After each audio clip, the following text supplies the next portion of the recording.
En el presente video se abordará uno de los juicios más importantes y polémicos para el constitucionalismo estadounidense, Marbury vs. Madison. No obstante, en vista de que nos encontramos en un juicio relevante para el constitucionalismo, es importante realizar un par de aclaraciones sobre el concepto de constitución, ya que es a partir de la normativa estadounidense que se suscita la discusión entre la Corte Suprema y el Judiciary Act de 1789. Inicialmente, Karl Lowenstein categoriza 5 mínimos irreductibles de una constitución: separación de poderes, checks and balance, previsión de mecanismos de reforma o revisión de la Constitución, reconocimiento del electorado y afirmación de derechos y libertades. No obstante, los últimos 2 puntos se encuentran hasta 1870 con la enmienda 15 y en la Declaración de Independencia. La categorización hecha por Lowenstein nos permite afirmar que Estados Unidos sí tiene una constitución, pues a pesar de que no reconoce explícitamente las 2 últimas categorías, sí van a concordarse con las demás. Del mismo modo, Joseph Argüello considera que una constitución es formal sí, está escrita, el procedimiento de reforma es exigente y ocupa una jerarquía normativa superior a la ley. De este modo es correcto afirmar que la constitución estadounidense es formal, pues cumple a cabalidad la escritura, su método de reforma y su jerarquía. Así pues, una vez se definieron características generales de la Constitución americana, es importante destacar que, como el libro lo menciona, la competencia del control judicial de la constitucionalidad de las leyes no se encontraba dispuesta expresamente en la Constitución de Filadelfia de 1787, sino que fue interpretada a partir de ella por parte de los jueces de la Suprema Corte de los Estados Unidos, presidida entonces por John Marshall para la resolución del caso Marbury vs. Madison. Primero, un contexto político. Existía cierta tensión bipartidista entre los federalistas y los republicanos por el poder en el gobierno. En 1800, tras varios años de presidencia en cabeza de los federalistas, sorpresivamente consiguen ganar los republicanos con su candidato Thomas Jefferson. El saliente federalista John Adams emprende una estrategia para mantener la fuerza política de los federalistas en el gobierno a través de la elección hasta la medianoche de varios jueces de paz para distintos distritos del plano nacional.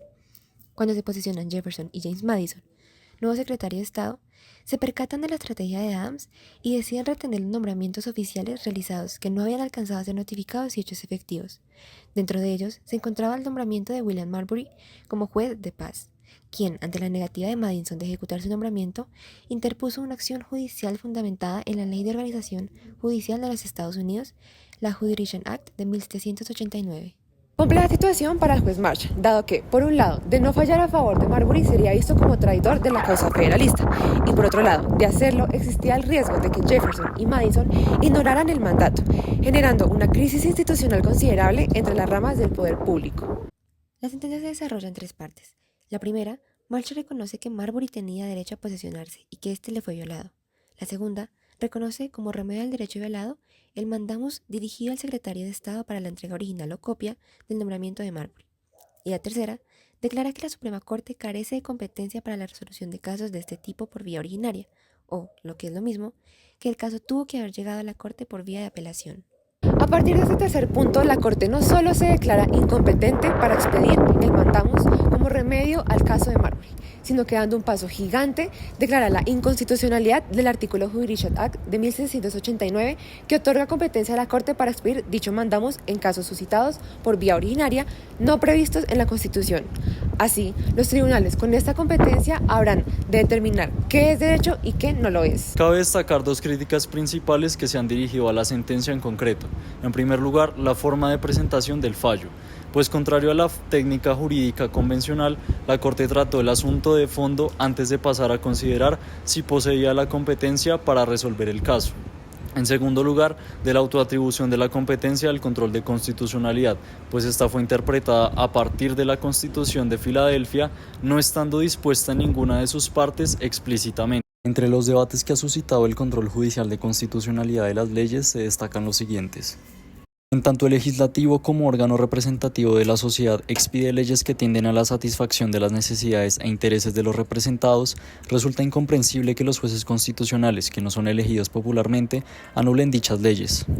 A ello se ha respondido, sin embargo, que los tribunales constitucionales constituyen realmente un poder mayoritario en la medida en que son garantes de la Constitución, una obra del pueblo entero en su carácter constituyente y no de una porción pequeña del mismo que es representado institucionalmente. No obstante, esto puede provocar la amenaza del estatismo con respecto a los cambios sociales. En la medida en que la Constitución está escrita de una forma general y abstracta con tal de abarcar todos los casos posibles, la interpretación constitucional encargada justamente a los tribunales constitucionales puede asumir distintas formas y enfoques. Precisamente, este ejercicio puede promover la garantía del bienestar común de la sociedad en el mismo grado en que puede propender de manera contraria por la satisfacción y la salvaguarda de intereses particulares. De esta forma, la labor interpretativa de los tribunales puede verse influida por factores políticos, económicos o de otras tantas índoles. En la medida en que se estima a los tribunales constitucionales como garantes de la Constitución, concebida a su turno como fundamento de existencia del poder público, todo cuanto es declarado por estos deviene de una u otra forma en norma aplicable a futuros casos. De esta forma, parece que los tribunales constitucionales, como parte de la rama judicial, usurpan una función propia de la rama legislativa, lo que supone un quebrantamiento del principio fundamental de separación de poderes y atribución especializada de competencias a cada uno de ellos. A pesar de que los puntos anteriores continúan siendo objeto de fuertes debates en el constitucionalismo contemporáneo, una cosa es clara: el control judicial de constitucionalidad de las leyes ha marcado un factor clave para la importancia y la independencia de la rama judicial. Por supuesto, este ejercicio debe ser realizado con transparencia y rigurosa objetividad, pues como se ha mencionado, puede llegar a convertirse en un arma de doble filo para la institucionalidad estatal y en consecuencia para la sociedad en su conjunto.